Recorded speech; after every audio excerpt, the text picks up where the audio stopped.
Some really interesting points there as we digest the news that former Vice President Dick Cheney has died at the age of 84. We now want to bring in our CBS News political contributors, Terry Sullivan, who has consulted for Republicans, and Joel Payne, who is a strategist for Democrats. Welcome to you both.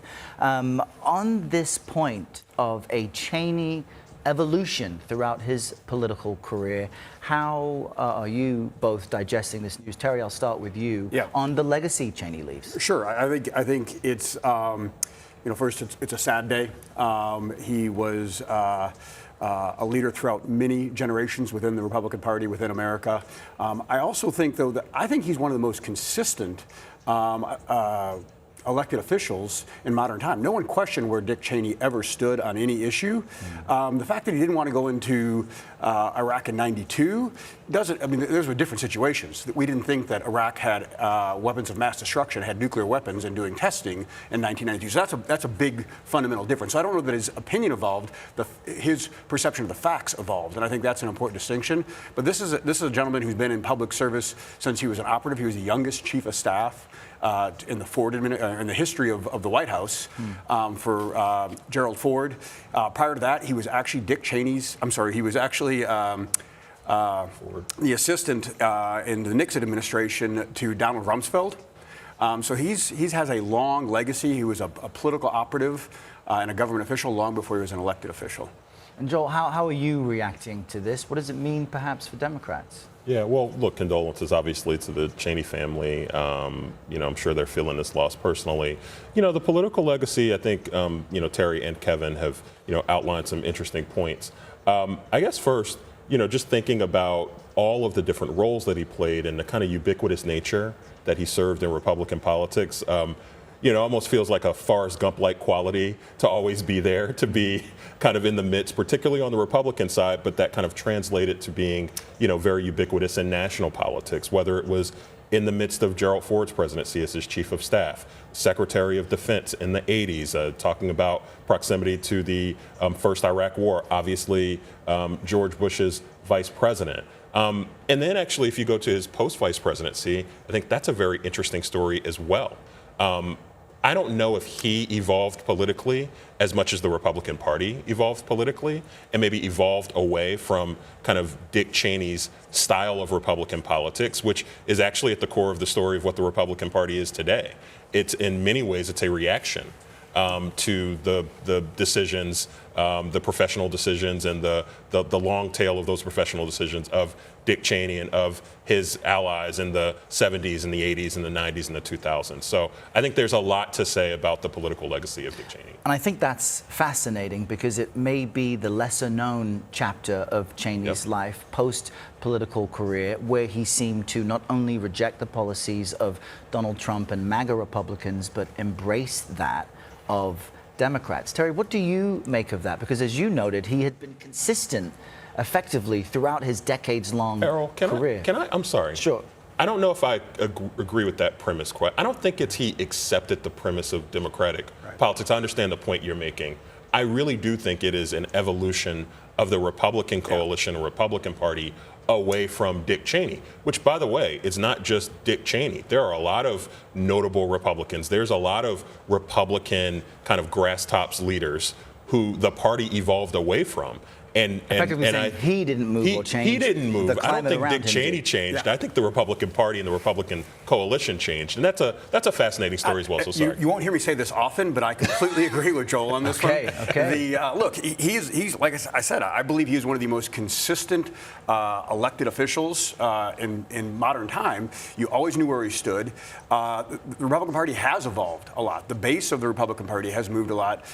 He was the one person who was vocal about that he was not changing, and he didn't like the changes of the party. He was active. I know in 2016, when I was running Marco Rubio's presidential campaign, he was an active player behind the scenes in the donor community, went out to Jackson to meet with him.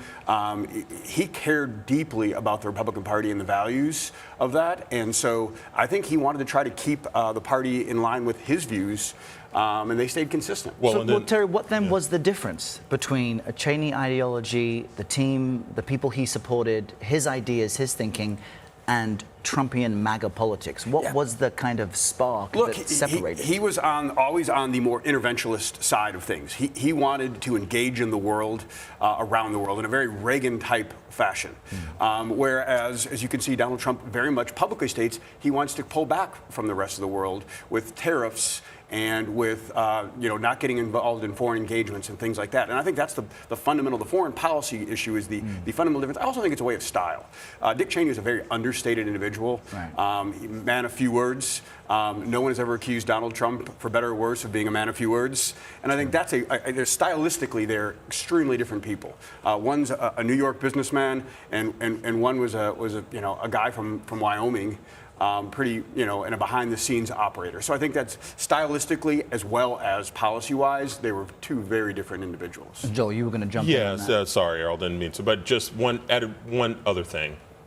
Dick Cheney's children, particularly his daughter Liz, I think becomes a part of the Cheney legacy in his post-vice presidency as well. Liz Cheney, one of the most notable outspoken critics of Donald Trump, and that in a way that kind of became a part of the Cheney family political legacy as well, talking again about this evolution of the Republican Party and the evolution of Dick Cheney and Dick Cheney-style Republican politics. His daughter, which in any other universe might have been the benefactor of the Cheney family legacy, maybe would have been a future U.S. president or U.S. vice president or a very notable leading Republican, is on the outs of the Republican Party because of the outspoken stand that she took against Donald Trump. And I absolutely think that at the core of the tension that created was Dick Cheney and his legacy as well.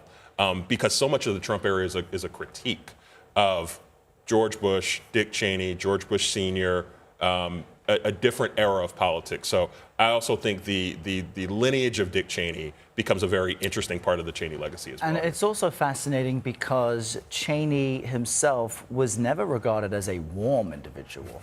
He was not the person out in front of the cameras selling the policy. George W. Bush, certainly, part of the argument during his campaign is he was the guy you wanted to have a beer with. Cheney, not necessarily. So what was the skill set that Cheney had that in some ways we're now seeing the book close on, because this is an era of American political life that seems to be over, especially with the passing of Cheney. So what was the quality? I guess that was my point. He's much more of a political operator than a politician.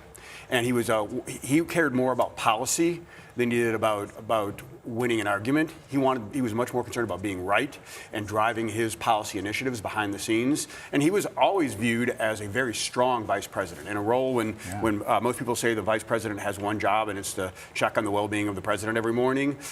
Dick Cheney took that to the next level and decided that he was going to be very aggressive and active. Again, he's White House Chief of Staff, Defense Secretary. He was probably, in a behind-the-scenes way, the most experienced person to ever become vice president we've had without holding office. It's a different style of the vice presidency, right? I mean, think about what the vice presidency is today. It's kind of the landing ground for like the next generation, the president's successor in many ways. Dick Cheney was more of a chief of staff. Right. He was more of an operator, someone who George Bush considered as a lead foreign policy advisor.